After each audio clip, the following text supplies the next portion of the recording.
18 იulis მალტის დროშის მცურავი გემ კამენტიზადან მოხდა სამეურნეო ფეკალური წყლების შავი ზღვის დაბინძურება. გემის კაპიტნის მიმართ შედგენილი იქნა ადმინისტრაციული სამართალდარღვევის ოქმი, რომელიც საჯარიმო სანქციას 65,000 ლარის ოდენობით თვალისწინებს.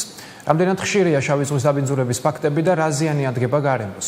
თემაზე სასაუბროდ ირაკლი ჭავჭანიძე, გარემოს დაცვითი ზედამხედველობის დეპარტამენტის შავი ზღვის დაცვის კონვენციური სამმართველოს ხელმძღვანელი მოვიწვიეთ. მოგესალმებით ბატონო ირაკლი, პირველ რიგში დავიწყოთ სტატისტიკით, მიმდინარე წელს რამდენად ხშირია შავი ზღვის დაბინძურების ფაქტები. მოგესალმებით თქვენს ტელემაყურებლებს.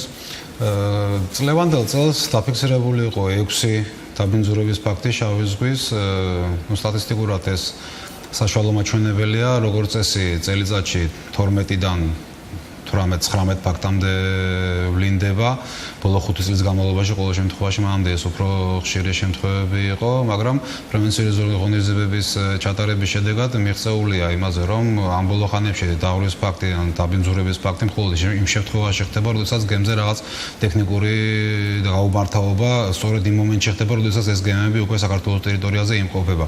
ვინაიდან წლების განმავლობაში ჩვენ მივახციეთ იმას, რომ ყველა გემი, რომელიც მოდის საქართველოს ნავსადგურებისთვის, წინასწარ გაფრთხილებული არიან, რომ ჩვენთან ძალიან მაღალ დონეზე გარემოს დაცვითი მოთხოვნების, საერთაშორისო კონვენციებით არსებული მოთხოვნების შემოწმება პრაქტიკულად ყველა გემზე ხდება და აქედან გამომდინარე ძალიან ყურადღებით არის თვითონ გემების ეკიპაჟები, როდესაც საქართველოს ტერიტორიულ წყლებში შემოდიან.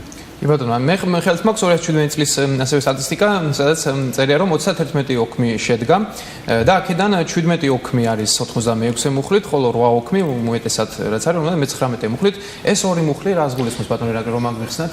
ეს არის საერთაშორისო კონვენციებით გათვალისწინებული მოთხოვნებით, ყველა გემი, როდესაც ის მოძრაობს საერთოდ საზღვაო სივრცეში, ეს ოკეანეებში ხდება თუ ზღვებში ხდება, ახორციელებს ყველა მათ მიერ განხორციელებული ოპერაციების ჟურნალში დაფიქსირებას.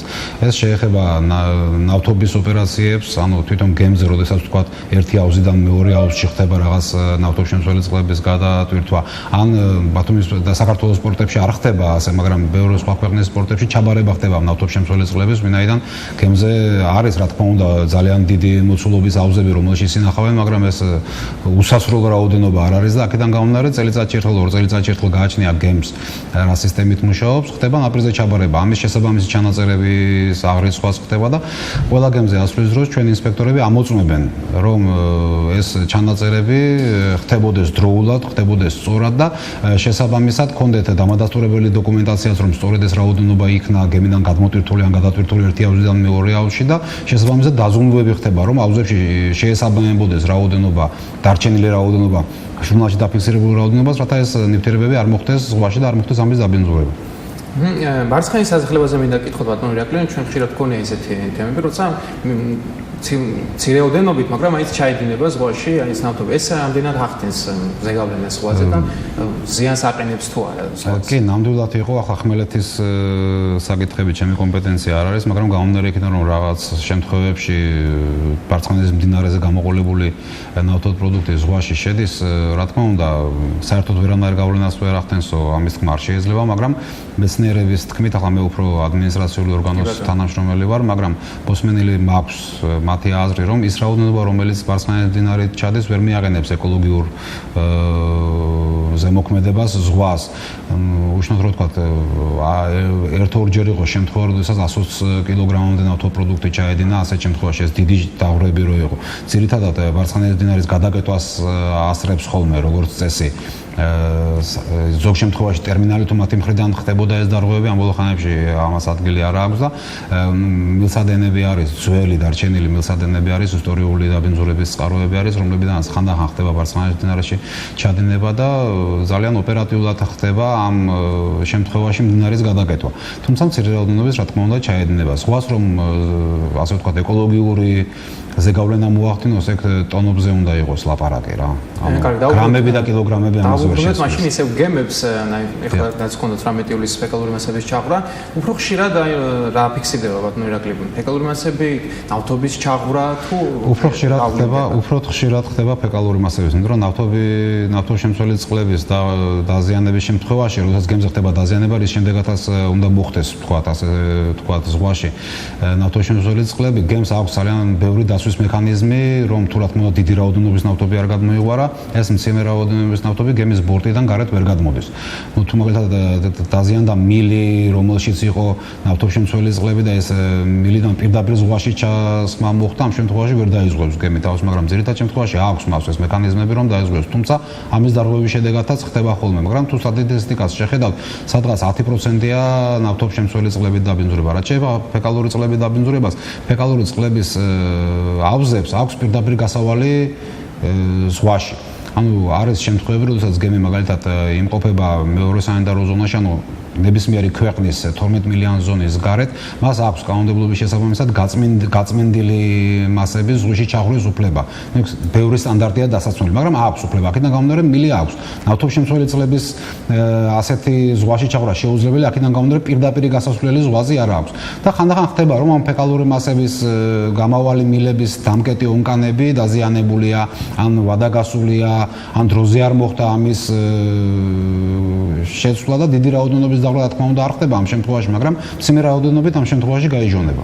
შემდეგ გინდება ოქმი და იგზნება რა თქმა უნდა, პირველ რიგში ხდება გამოვლენა, რომ ზღვაში ჩაღვრის ფაქტს ადგილი ჰქონდა, შემდეგ ხდება ანალიზების აღება, რომ ასეთი კონცენტრაციის სწორად გამიგდეს პირდაპირ ფეკალური მასები არ არის. ეს არის აუში მოხვედრილი ნარეცხი წყალიც არის, იქ ტანდაბანილი წყალიც არის, ეს არ არის მთლიანად ფეკალური მასები, ამიტომ პროცედურული შემადგენლობით ის უნდა აღემატებოდეს დასაშვებ ნორმებს და ამის დადგენის შემდეგ ხდება რა თქმა უნდა შესაბამის ზონების გადაღება. სამართალდარღვევების გამოვლენა როგორ ხდება, ბატონო? თქვენ პატრულირებთ თუ აი როგორ ავლენთ სამართალდარღვევას? არა, პატრულირება ჩვენ არ გვაქვს, ზღვაზე ინსპექტორების რეჟიმით მუშაობს გარემოს დაცვის სამინისტრო, თუმცა ჩვენთან ერთად მუშაობს სასაზღვრო პოლიცია და ისინი ზღვაში არიან, გახსნილ ზღვაში და იმ შემთხვევაში თუ გახსნილ ზღვაში მოხდა დაღვრა, მათი მხრიდან დაფიქსირება მოხდება. ჩვენ პორტების ტერიტორიებს ვაკონტროლებთ და პორტების ტერიტორიებში შემოსული ყველა გემი ამ ბოლო ხანებში რაოდენობიდან გამომდინარე, რომ ცოტა გემი შემოდის, ყველა გემი ინსპექტირება იყო დრო, რომ 50% ინსპექტირებოდა საერთოდ საერთაშორისო ნორმებით მიღებული არის არანაკლებს 10%-ის შემოსული გემების 10%-ისა უნდა ხდებოდეს ინსპექტირება და ამ ინსპექტირების დროს ხდება გამოვლენა, შემოწმება ხდება არა მარტო დოკუმენტური მხარეს, არამედ ფიზიკურად გემის მდგომარეობა, ამ მილსადენების მდგომარეობა, მათი შესაბამისად დაკეტილი აქვს თუ არა ამის შემოწმება და ამის შედეგად ხდება დადგენა. შუა ზღვაში ვინ იწევს კონტროლს ბატონო? შუა ზღვაში კიდევ ერთხელ როდესაც გემი მოძრაობს სამდე შემოვა ეკონომიკურ ზონაში, ასეთი გემების კონტროლი არ ხდება, რა თქმა უნდა, მაგრამ მათი მხრიდან თუ მოხდა ესეთი დიდი დაღვრა ყოველთვის ვლინდება. არის საერთაშორისო სისტემები, რომელსაც ჩვენ სხვა ერთებენ უკვე და სპუტნიკიდან ხდება კონტროლი, მაგრამ ეს ფეკალურ მასებს რა თქმა უნდა ვერ გააკონტროლებს. მაგრამ შემოსulis შემდეგ, როდესაც გადამოწმდება ის რაოდენობა, რომელიც რეალურად შენახული უნდა ქონდეს ამ მომენტისათვის, თუ არ ემთხვევა, ამ შემთხვევაში უკვე იწყება მოკვლევა. თუ შეგიძლიათ გაიხსენოთ ყველაზე ისეთ მასშტაბური დაღვრა როდის მოხდა? ბოლო მასშტაბური დაღვრა 2006 წლის დეკემბრის ბოლოს მოხდა, როდესაც მილსადენი, რომელიც დღეს ქალაქის შემოსასვლელში, ეგრეთ წოდებული თევზის ბაზრის მიმდებარედ დღეს ავტოსტრადის ზემოდან გადადის, როგორც იცით, მანამდე ძველი ამორტიზირებული იყო და ავტოსტრადის ქვევით გადიოდა და მაშინ ეს მილები დაზიანდა, სადღაც 100 ტონამდე ნავთობპროდუქტი გადმოედინა, რა თქმა უნდა, ზღვას 3 ტონამ მიაღწია მხოლოდ, მაგრამ ეს იყო ყველაზე დიდი რაოდენობა, რომელიც მძიმე ნავთობპროდუქტებით ხდებოდა დაღვრა და რაოდენობით დილზე რო ვილაპარაკოთ, საწვავი, ანუ ფოთის ნავსადგურში გემი დაზიანდა, გარე დამცავ მოლზე მოხდა მისი შეხეთქება, რის შემდეგაც გადაიხსნა ეს გემი ორ ნაწილად, ასე ვთქვა და სადღაც 48 ტონამდე საზღვავი დიზელი ჩაეღვარა. ნუ თავისი შემადგენლობიდან გამომდინარე დიზელის საწვავი ნაკლებად მავნებელია, იმიტომ რომ სწრაფა ორთქლებადია და დისპერსიას მისი სწრაფად ხდება უფრო, მაგრამ რაოდენობით ყველაზე დიდი ეს იყო. აი თქვენი სამსახური თუ უწევს ბუნებრივი რესურსებით უკრაინის სარგებლობას მონიტორინგს პარტნიორები და თუ ვლინდება ასე. რა თქმა უნდა, ზღვაზე თევზჭერას რაც შეეხება ჩვენი სამმართველო ახორციელებს და დიახ, რა თქმა უნდა, ეს ნაჩვენები გვაქვს მაგ მოწოდებულ ინფორმაციაში, რომ 94 ოქმიდან, რომელიც შედგენილია, ვთქვათ, გასული წლის განმავლობაში, მხოლოდ 19 ფაქტი იყო დაბინძურების კუთხით, დანარჩენი თევზჭერის კონტროლის კუთხით იყო. წელს 31 ოქმიდან 6 ფაქტი იყო. ეს უცხოელი მოქალაქეების მხრიდან თუ საქართველოში თევზჭერა ხდება საქართველოს დროშის ქვეშ მცურავი გემების დახმარებით მხოლოდ, ანუ ის გემების, რომელიც თურქული ფლოტია, ასე ვთქვათ, დაქირავება ხდება საქართველოში მოღვაწე ლიცენზიანტებისგან, მათ მიენიჭებათ საქართველოს დროშა და ამის შემდეგ ისინი ახორციელებენ თევზჭერას. უცხო ქვეყნის გემები, უცხო ქვეყნის დროშით საქართველოში ვერ მოახერხებენ თევზჭერას. და დელფინების მასიურ ხოცვაზე მინდა გითხოთ ბატონო ირაკლი, არ ვიცი რამდენად შედის თქვენს კომპეტენციაში, შეიძლება თუ არა რომ აი იგივე დაბინძურებამ გამოიწვიოს დელფინების ხოცვა. დღესდღეობით სხვა იდეალურად სულთა რა თქმა უნდა არ არის, მაგრამ იმდენად დაბინძურებული არ არის, რომ ცხოველთა სამყაროს მასეთი ზიანი მიაყენოს, რომ ის დაიღუპოს. შეიძლება დელფინი დაიღუპოს ბადეში გახვევით სიტყვაზე, მაგრამ საქართველოს კანონმდებლობით აკრძალულია იმ ტიპის ბადეების გამოყენება, რომელსაც დელფინი თავისი სონარით ვერ აღიქვამს და აქედან გამომდინარე მასში იბლანდება და ბოლო წლების განმავლობაში ასეთ ფაქტს თან ადგილი არ ქონია. ერთ ფაქტს ჰქონდა ადგილი, როდესაც დელფინი გაეხვია თევზაჭერის სეინერის ბადეში და 50,000 ლარით დაჯარიმდა ის თევზაჭერის სეინერი და როგორც ჩემთვის ცნობილია და როგორც მეცნიერები ამბობენ, ახლა გავრცელებულია გრიპის ტიპის რაღაც დაავადება, რომელიც კლავს დელფინებს. დიდი რაოდენობა რომ ამ ბოლო ხანებში არის ვიდრე უფრო წინა წლებში ხდებოდა, ეს იმით არის გამოწვეული, შემოსული დელფინების რაოდენობას ბევრად მეტია, ვიდრე გასულ წლებში ხდებოდა ამ დელფინების შემოსვლა, შესაბამისად დაღუპული დელფინების რაოდენობაც მეტია, თუმცა ჯერჯერობით კლინიკურად არ დამტკიცებულა, რომ რომელიმე დელფინი, რომელიც დაიღუპა, ამ მძიმე დაავადებით იყო დაავადებული. და ყოველ წელიწადს ყოველ შემთხვევაში ეროვნული სააგენტო გამაფრთხილებელ ღონისძიებებს აკეთებს, ტელევიზორში ხდება ამის გამოცხადება, რომ მოსახლეებს თხოვენ, რომ დელფინი როდესაც ის გამორიყული იქნება ნაპირზე, თავი შეიკავონ მასზე ხელის მოგიდებით, ვინაიდან შესაბამისი სამსახური მოვა და უზრუნველყოფს და ჩვენთან ცხელხაზზე ხშირად შემოდის კიდევაც შეტყობინება და შესაბამისი რეაგირებაც ხდება. კი ბატონო, ბოლოს მინდა გითხოთ, დაბინძურებული ზღვის გაწმენდა როგორ ხდება?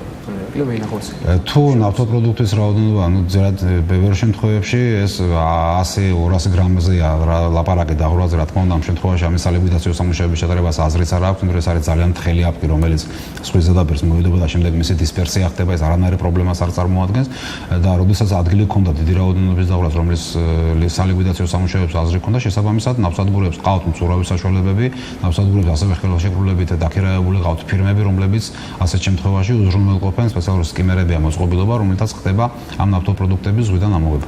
კი ბატონო, მადლობა ბატონო ირაკლი. პირიქით დიდი მადლობა. პირდაპირ ეთერში გარემოს დაცვითი ზედამხედველობის დეპარტამენტის შავი ზღვის დაცვის კონვენციური სამმართველოს ხელმძღვანელი ირაკლი ჭავჭანიძე საუბრობდა.